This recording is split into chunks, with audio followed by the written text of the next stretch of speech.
Hi there, this is Dilys Guyan, and welcome to this special series of the Inspired Selling podcast, where I'm interviewing senior leaders from both small enterprises right up to global enterprises, talking to them about how they have managed the pandemic, what they've done in their businesses, what challenges that have been thrown up, the priorities that they're working on, and they're going to share insights that will help you and give you some ideas of how you can really keep your business safe and survive and thrive once this pandemic is over. So I'm delighted to introduce you today to Peter Burdon, a very old friend of mine, not old in years, but just old in the amount of time that we've known each other, Peter. So let me tell you a little bit about him. He's the CEO of Britus Education, bringing more than 10 years of in-depth knowledge, experience, and skills in the education sector. And his experience spans over 100 schools across Europe, China, Middle East, and Southeast Asia. And before this, he was actually the CEO of two large retail companies in the UK, Thorntons and Pound Stretcher, and also an executive director of Boots the Chemist, and was with McKinsey and Company before that. So a breadth of knowledge that Peter will be able to share with us today, but specifically with the business that he's in at the moment. So let's just get straight into it. Welcome, Peter. Thank you very much for coming on. It's a delight to have you with us. And it's a real joy to see you again. As you say, you're an old friend, and I'm really happy to be on this podcast with you. Brilliant. Thank you. So tell us first of all then, why is this challenge so important for an organisation like yours? But maybe just tell us a little bit about your organisation, just so we've got some context. Okay. Well, as you said, I came into education just over 10 years ago, which, to be honest, still surprises me, because if I think back, when I started in business 40 years ago, I could never have anticipated that I'd end up in education, nor that I'm sitting here today in an office in Bahrain overlooking the Persian Gulf. But that's what I'm doing, and I've lived and worked all over the world. When I was sort of looking for my next assignment in retail, somebody approached me about this, and I decided to jump. And education is a fantastic thing. As I like to say sometimes, we're not in the business of making guns and tobacco. We're actually doing something useful in the world. And in my time in education, I think I've come to realize that when people talk about problems in the world, and it might be health, which is, of course, very relevant right now. It might be employment, it might be terrorism, it might be the environment and whatever. And often education is put as one of the things, or access to good education has been one of the issues in the world. For me, actually, education is the root of solving all of these other problems. So for me, it is phenomenally important that education is given the priority that it should have. So in terms of this pandemic that we're challenged with right now, for me, it's my sort of compass north is always about the students first. We are a for-profit organisation, but the way that we are successful commercially is by putting the students at the heart of what we do. And that might sound like an obvious thing to say, but I can tell you there's plenty of schools and school groups in the world who don't do that. They run for the benefit of the teachers or the shareholders or whatever, and not necessarily the students. So the students have to come first. So with the fact that the schools around the world are closed, physically at least, that means that it's phenomenally important that we keep education going, because learning has a momentum, and if you lose that momentum, it's very hard to sort of get it back on track. So we have to keep that momentum going. And after all, we only get one chance in life to go to school, and therefore that's why I believe we've got a very significant responsibility towards the children in the schools that we operate, which are in the Middle East. Mm. And I agree with you absolutely wholeheartedly. I think it's the foundation of everything going forward. So tell us then, Peter, what are some of the steps that your organisation has already taken to address this challenge of the pandemic that other leaders might learn from?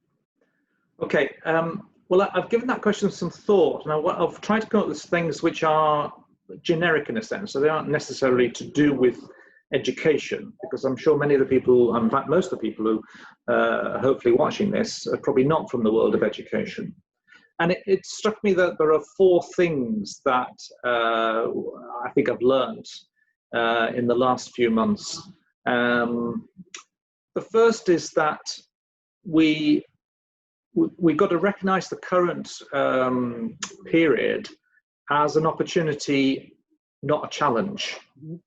And it gives you the opportunity to out-execute weaker or more complacent competitors.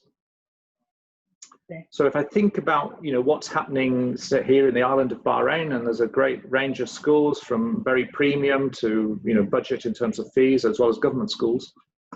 And the school that we own in this particular island is very mid-market. It's not a high fee or anything like that.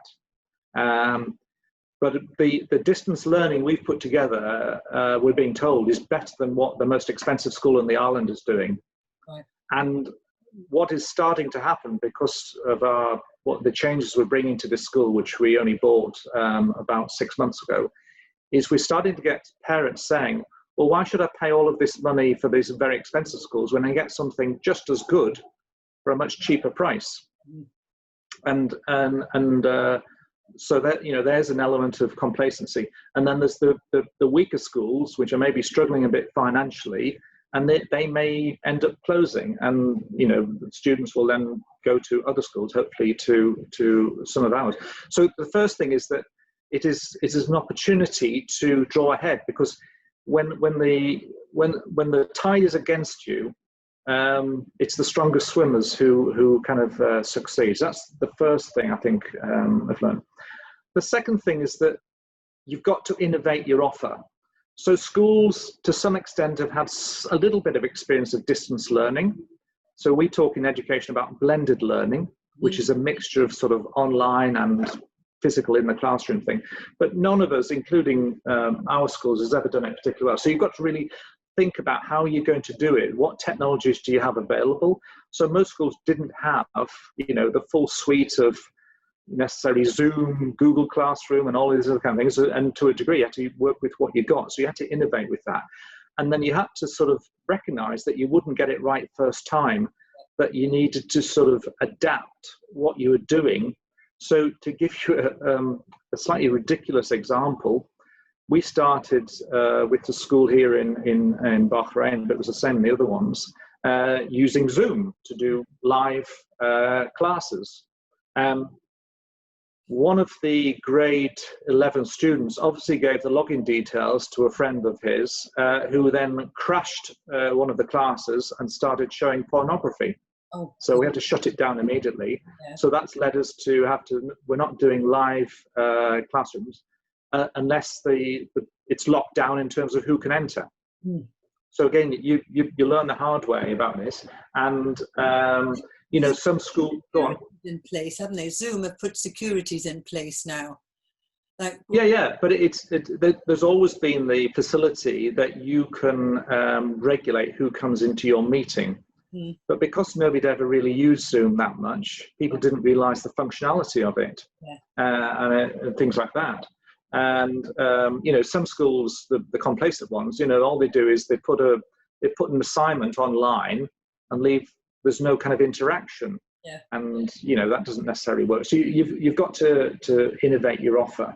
Mm-hmm. And you have got to, all of this is universal, and I know that you believe this passionately, Dilys, is that you've got to talk to your customers. So we've been talking not only to the students, but to the parents as well, and saying, well, how's it going? How's it feeling for you? Because if you think about it, distance learning involves the parents. Yeah. They've got to help facilitate at the other end of the screen and so on. And we've learned a lot from that and realized that, yes, we'd made some mistakes and we had to sort of do something slightly differently. Yeah. And So that's the sort of second lesson. The third lesson, and I put it as third, but in some ways I could almost put it first, is you've got to show great humanity and empathy towards your staff and your customers during this, because it is very difficult for people. You know, in all of the communities where we operate schools, people have either had a salary reduction or they've even lost their jobs and so on. And, you know, you've got to show some empathy for that. Now, some parents want fees reduced across the board, no matter what. And we have resisted that. We've said, no, we're not going to do that, because we've got to show humanity towards our teachers. We don't want to put them on half pay. We want them to stay on full pay. We want to retain our good teachers. But what we will do is we'll put a financial support mechanism in place where you apply, you provide some evidence, and then every day, the chief of schools, I decide what they will get to help with this. And that has gone down really well with the parents, because it shows that we recognise as a challenge. Yeah. Of course, some would like across the board fee reduction. And then with our staff, they know that some of their colleagues in other schools or even other businesses are on reduced pay, but they're not. Yes. And that's sort of, you know, you've got to show that. And of course, what you're doing is not only sort of addressing short-term anxieties and so on, but you're putting something in the bank for the future. Yeah. So when things get tough later, people think, well, I remember, because, you know, Britus Education really sort of stood by us. Yeah. And, you know, I think I'll stick with them, you know, through whatever, you know, difficult time they're going through, because of what they put in the bank for me then. Yeah. So that's the third sort of lesson. And the fourth lesson, actually, and it almost sounds like the converse of what I've just said, and that is, this period is a good opportunity to reshape your business, which may include redundancies. Yeah. So I think not so much first, because we're you know, the centre only has 10 people in it, and the schools are growing, so we're not really in that kind of game. Although we do, when we buy a school, we do create some efficiencies and so on. But other businesses probably do have the opportunity to think about, well, how do we do business? You know, should we change the way we do it? And actually that creates some efficiencies, but also makes them more effective. Mm. But again, the flip side is you've got to show the humanity when you're doing that, you know, and unfortunately I've had to sort of let quite a number of people go during my career, either because they've been made redundant or they're just not right for the job. And I always think that when you have that difficult conversation, you have to show humanity, because at the end of the day, these people have families, they have mortgages, and God knows what else, and it's important. But I think it's even more important now, because people are at a higher level of anxiety than they were before. So those are the four things. You know, you've got the opportunity to pull ahead of your competitors. You have to innovate your offer and keep innovating it. You've got to show humanity and empathy, and you also can take the opportunity to reshape how you do business. Yeah, and these are common themes coming through, because obviously, you know, you were saying how I'm passionate about talking to your customers. Well, not only have I been talking to my customers, I've been talking to my ex-customers, but I'm also talking to people like you to get the voice of business, so that I can bring insights to my community. And these are common things that are coming through, particularly this humanity, the human element of dealing with people. If it's your customers, you have to meet them where they are, because you can't talk to them in the way you did previously, because they're either in a state of crisis or survival, and so you have to be empathetic towards that. And the same with your staff, and the communication, this clarity of communication with your staff, and understanding them as people and not just as an entity, you know. But they're really great elements for people to be able to consider, Peter, and to be able to apply into their businesses. Because, you know, if you give something generic like this, people can go, actually, I can get a hold of that and I can do something, as opposed to it just being, I love the examples that you've given, because that's what I really enjoy getting from people. But they can take that and say, right, let's have a brainstorming meeting. Let's talk amongst ourselves and see how we can innovate. Do we know enough about our competitors to see how we can put a better offer out there? Because that's the starting point. If you don't know what your competitors are doing, you don't know where you are in your marketplace anyway. So there's a lot of things there that people can take away.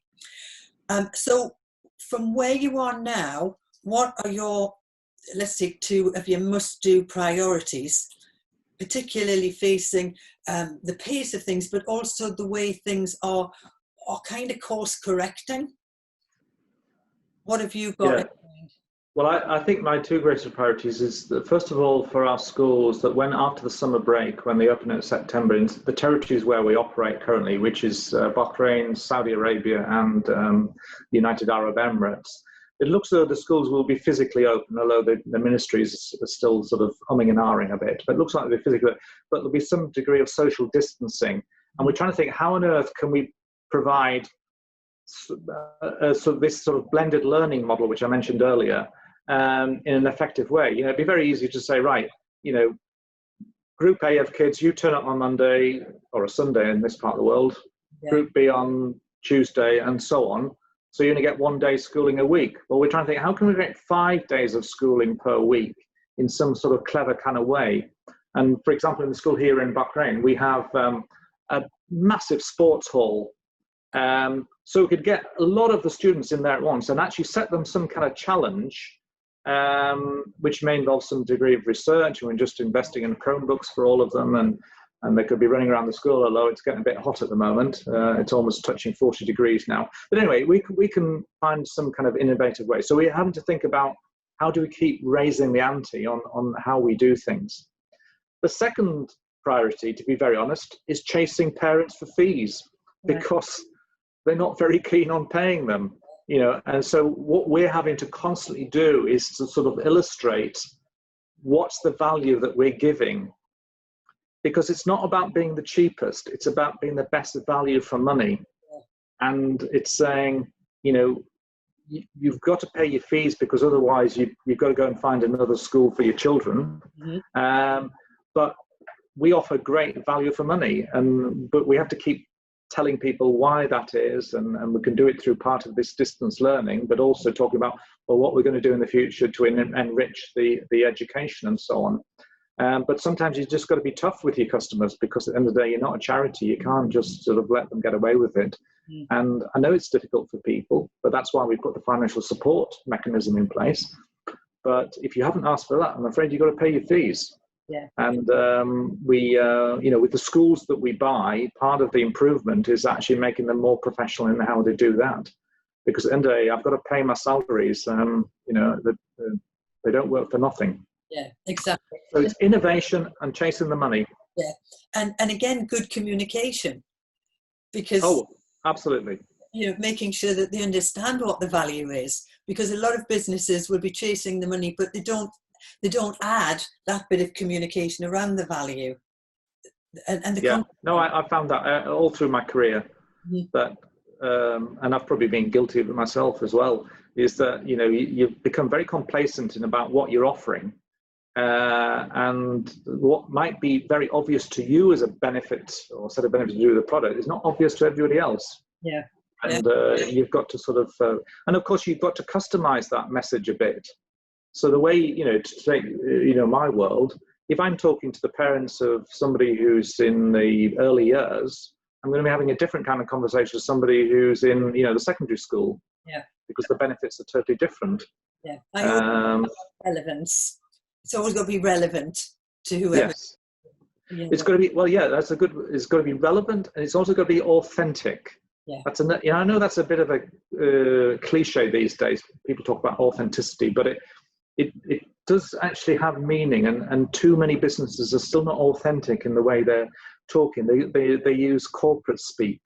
Yeah. And whenever I write to colleagues or to parents or whoever, I try and put it in my voice as if I was saying it. Yeah. And also the way what I'm talking about is trying to, again, show some empathy for their situation, whatever it is I'm asking them to think about or do or whatever.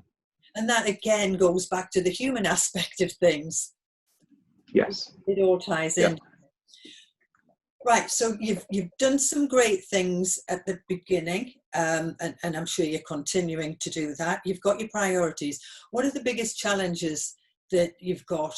I know there's this social distancing thing, but are there any other challenges that have been thrown up or that you can foresee? Well, I think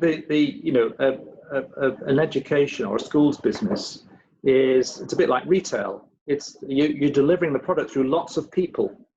It's a very people-intensive kind of business, and so the biggest challenge is making sure that everybody's on board with what we're doing and how we're doing it, and feeling enthused to do it. It's trying to corral them in a positive kind of way to deliver this. We have teachers who are not too keen about doing online learning with their children and so on. They're very comfortable in the classroom. So it's about sort of, doing QA to make sure that we are delivering quality, and where we're not, that we're doing something about it. But at the end of the day, it's about trying to inspire people to do this rather than using a stick to do it. So that's the biggest challenge. It's sort of aligning. And, as I keep saying, people have their own worries. I'm not offering any view on the virus itself, but we know there's a great spectrum of views about that and anxiety. Some people are very relaxed about it. Some people are very anxious about it. And again, you've got to take that into consideration. And, I think a really important thing, and I can talk about this from my own experience, because I've always done my leadership programs, my sales programs, at a venue, in a room, live. And I did my first full day leadership program not too many weeks after the lockdown. And honestly, and it wasn't the content, because I know the content inside out. It was marrying the content and the technology together. And I've used Zoom for a long time. I've even done online training, but usually 2 hours. I haven't done a full day. And of course, your teachers are doing full days of it. And after the first one, I came out of my office and I said to my husband, right, I can't speak. I can't make dinner. In fact, I need to lie in a darkened room. I was utterly exhausted. Yeah. Well, people are using the phrase now, Zoom fatigue. Yeah. Because it is, I don't know why, it is, I hate long meetings, but I'm especially conscious if I'm ringmastering a meeting that I want it to be short and sweet, because you can't spend too long on these things. Yeah. And also, I'm proud to say I was the first kid in my school to get an O-level in computer science back in 1976, right? So I've always been interested in technology. Fantastic. But I think people have always overestimated what it can do. So people say, we can do everything by phone. Well, the fact is that you don't always have a signal, or the bandwidth is not great enough to, the Zoom meeting kind of drops out, and you've got to work with that and recognize that. But it is challenging. Yeah. I had another very, very anxious moment because I was doing a webinar and had 1,000 people signed up.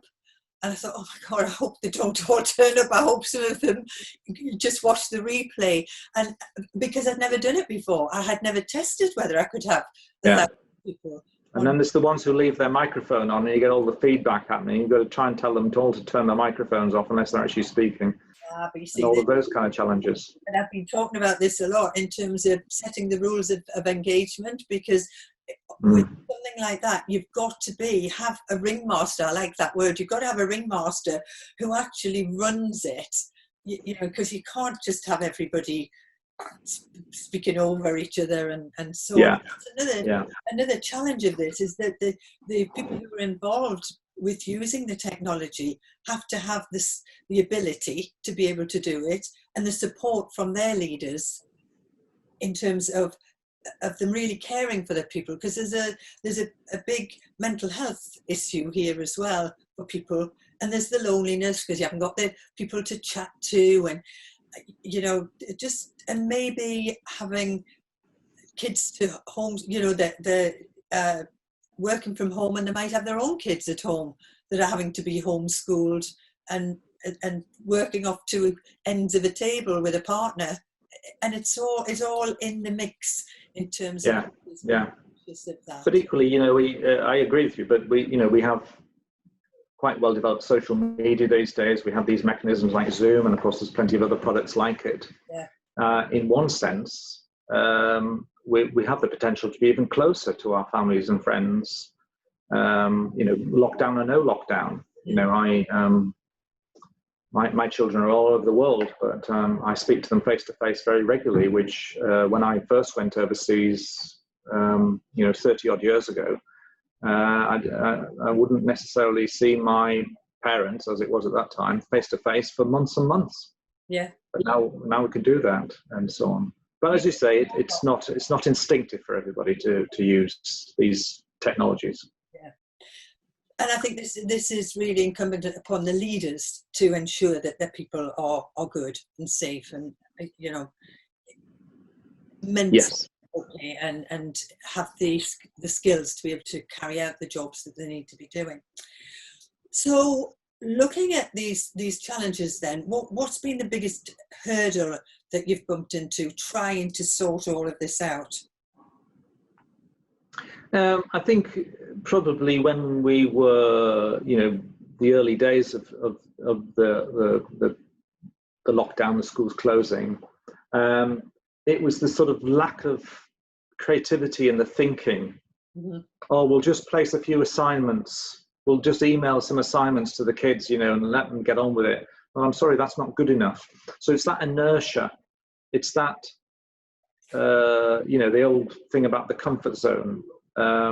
People don't like to step out of that because they're a bit worried that it might make them look silly, if it doesn't work particularly well, and so on. So it's trying to overcome that inertia and encourage people to take a few risks, because it's okay, And I think one of the good things that a school's business is you can always touch on the moral imperative.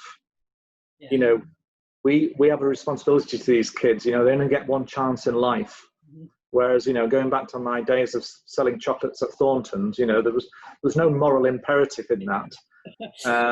Although some people said that it did make their lives happier eating our chocolate. But I suppose I've got a slightly easier kind of go-to mechanism in education. So how do you go about that then? How do you overcome this inertia and motivate them? Is it that? Is it using the sort of moral compass, or what? It's partly that, but you can't use that too much because then it loses its currency. It's about communication, as you said. It's about talking to people. It's about finding out what's going on. Keeping your ears and your eyes open. We've got 6 schools. We had only one when we started last year, and we've now gone up to 6, as I say, across 3 countries. But we work, myself and the education director, sort of, who's my right hand, we work really hard to try and understand what's going on out there, and we're constantly talking to people in the schools, because physically we can't get there. We're locked in Bahrain. But this afternoon we've got another webinar, which is with the parents of the school in Dubai. We had a webinar last week, the week before last, with the parents here in Bahrain, and that was enormously successful, and they could put questions to us and so on. And from that you get a sense of kind of what's happening. One of the problems with the schools is that for the children or the students in the top year, they can't have a graduation ceremony like they had before.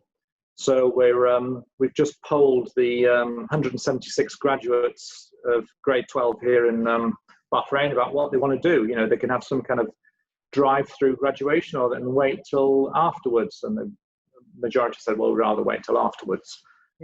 So it's about just constantly talking and finding out what's going on.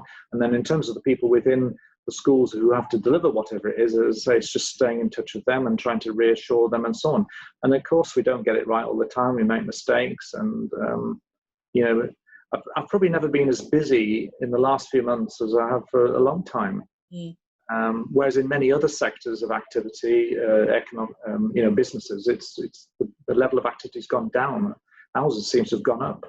Yeah, and I think, in terms of relating this to the audience who are tuning into this, and taking the principle of what you've said, this really is about keeping the channels of communication open with their customers, with their clients, and reassuring them and seeing how they can help them at this time, and even with prospective clients, it's still keeping that activity going.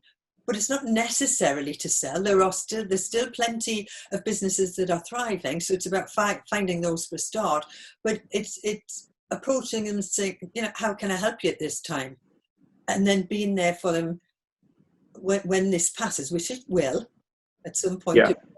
But you're on the horizon then. So to use, I was talking about the financial support packages here. Now, if you're in dire straits, we'll actually give you a discount. But by and large, what we're offering to people is payment plans. Yeah. And that must be universal for many businesses. It's just recognizing that everybody's cash flow is challenged. Yeah. And if you can offer some kind of sensible payment plan that doesn't put you in the deep water, but helps your customer out, that's good. And of course, people are always a bit nervous about doing that. Oh, well, will they pay? What if they go out of business and I won't get anything? Well, this is a reality. Yeah, and there will be fallout. There's no question about that. But it's that mindset of saying, I'm going to do everything I can to make sure I'm not in that bucket of businesses that do fall out. Yeah. What if a piece of advice that you'd like to leave our leaders or anybody who might be moving into a leadership position, what might that be? You've got to start with yourself. Mm-hmm. Because if you're asking the business to change, if you're asking the people who work within it to change, the best way to get people to do that is to change yourself. So you have to think about your habits and what you're doing, and do it. So I think I'm a reasonably friendly kind of guy, but I can be very kind of efficient in how I do things. Right, I've probably spent more time in the last few months sort of just talking to people, just chatting about not the weather anymore. About the virus or some other aspect of it, or Black Lives Matter or whatever. And that's just part of the way so you've got to change how you do things. I mean, this is universally true, but because it's unknown territory, you are inevitably going to make mistakes. And you have to be ready to admit that you've made a mistake, and you've got to change the way you've been doing it in some particular way, in the way the business is delivering the product, and be honest with people about that. Mm-hmm. When we had the problem with the live Zoom classes, and we had the kid who put the pornography there, we told parents, this is why we're changing. Yeah. We didn't say, oh no, we've decided this might be there's a better technology. No, we told them it was being invaded. Yeah. And this is why we're turning it off in this kind of way. We're doing recorded lessons now. Mm-hmm. And we'll have other ways of the children interacting with the teachers. And, you just got to be honest. And again, it comes out to my point about authenticity, is that I think part of leadership is showing that you're human. Yes. And that, part of the way I've always led is I'm not a closed book. So I tell people about my family and so on. And most recently, my wife had the virus and was quite ill, actually. Wasn't in hospital. Right. But, just talking about that, I've got real experience of, this kind of stuff. And just that humanity. But I say you've got to change yourself a bit. My previous interview, funnily enough, she was talking about this, about the human aspect of things, in business, and she's similar to myself, so she's in the B2B sales arena and leadership, and everybody really is selling something, It's like you were selling the fact that you weren't going to be using Zoom anymore, and you're telling them why, and being honest and transparent about that. And it's the value that brings, yeah, and that human connection with people, where they feel actually that they're in a position to be able to come to you if they needed to, and it creates all of that. Is there anything else that I haven't asked you that you would like to add, Peter? No, I think I've said more than enough. Honestly, that has been really brilliant, great insights, and I know that the audience who are listening or watching this will, hopefully they will take some aspects of this and say, I could do this. And I want to bring these insights to people to help motivate them and help to lift their spirits, really, to say, actually, I can do Sure. this. And actually, people, if they wanted to contact me directly, they can do so through LinkedIn. I'm on there, and I'm available if I can help in any way.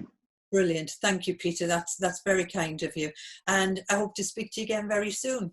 I hope so too. Enjoy your time out there. See you soon. Bye for now. See you. Bye.